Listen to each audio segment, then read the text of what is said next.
heat-friendly synthetic that's looking a little dull, then this video is for you because I'm going to show you how to use heat to bring your synthetic back to life. So I have one of my favorite wigs here. This is Tressa Lure's Glam. I wear her a lot, and it was finally time to wash her. I usually wash my synthetics about every 7 wears. If I get super hot, or if I've been like doing something with the animals, like brushing a horse or something like that, and I have a lot of yuckies in my hair, then I'm gonna wash it a little more frequently. But if I'm just doing content with her, going out to dinner, doing things that don't really exert me, then I'm gonna wash her about every 7 wears. So I just washed her a couple of days ago, and I noticed that on the ends they were just a little bit frizzy, and I thought, okay, it's time to apply some heat to this and bring her back to life. So that's what we're gonna do today. Let's get to it. Now, if you are at home and you are a regular wig wearer and you do not have one of these like block canvas wig heads, then I highly recommend you get one. This is what you can use to style your wig. This is what you can use to let it sit if you have like one wig that you wear every single day. Really, really awesome staple in my wig closet. Recommend it. Okay, so I'm gonna get her on the block and we are gonna get going. So over time with your heat-friendly synthetics, they actually require heat.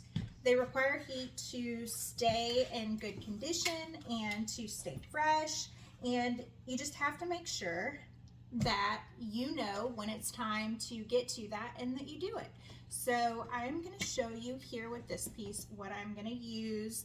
The first thing that I want you to know about is that you never apply heat directly to a dry synthetic. You always want to add water or steam. I'm so sorry, this is a little crooked. I'm going to straighten it out. The first thing that I want to tell you is that you never apply dry heat to a heat-friendly synthetic. You are always going to spritz with water first, and then you are going to apply your heat from there. You'll want to look at your manufacturer's guidelines to know how high you can set your hot tool for your synthetic piece. I recommend keeping it as low as possible, sometimes even lower than what the manufacturer recommends, just to play it safe. You aren't going to need a special water bottle to do this. You can just use any water bottle. This one came from the Dollar Tree, and there's nothing special about it at all. So just use what you have on hand, and you are going to spritz her all over. The tool that I absolutely love to use to just seal up those heat-friendly synthetic ends again when I'm doing a straight style is just this hot comb right here. I got it off Amazon. So all you're going to do is you are going to start up here and you are going to lightly comb down.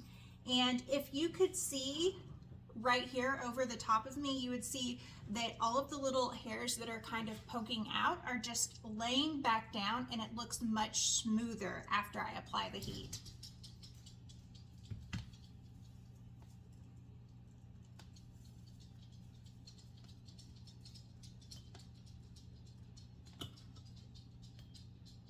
Now you can also use a flat iron, or you can even use a curling iron, or if you have a blow dryer and a comb, you can even just use that. You do not have to have one of these at all.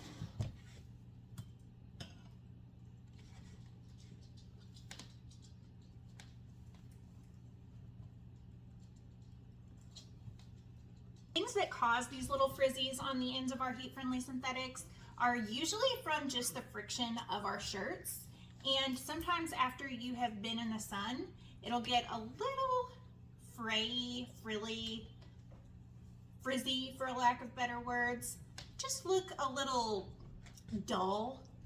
And once you apply your water and you get in there with your intentional hot tool and you reshape, you're gonna find that it's gonna look great. Now again, this is only for heat-friendly synthetics. You want to make sure that you're not using this on like your straight synthetic. There is definitely a difference between heat-friendly and not heat-friendly, and you would never want to apply heat to a not heat-friendly wig, at least not in this way.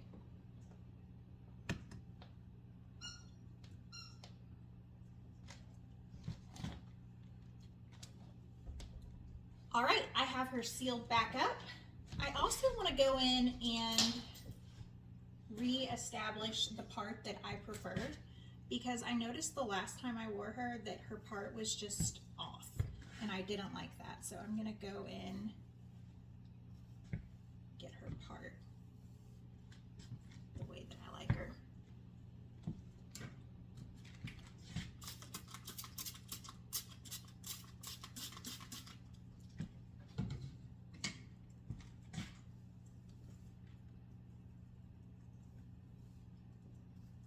When I'm reestablishing a part, I'm actually not going to use the comb side. I am going to use the flat side on the hot comb. What I do here is she is nice and wet, so I am going to just comb this down.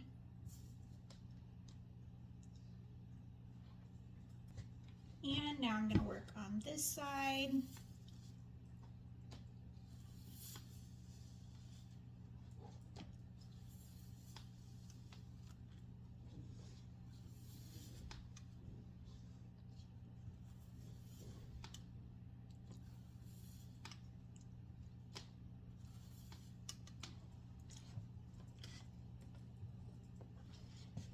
Here is her part.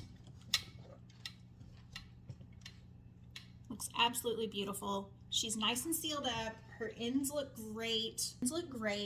And she is ready for the next time that I want to glam up with her. And since I know that the most important thing to know in any wig video is the color, then let me tell you, again, this is Tress Allures Glam, which is one of my favorite styles ever.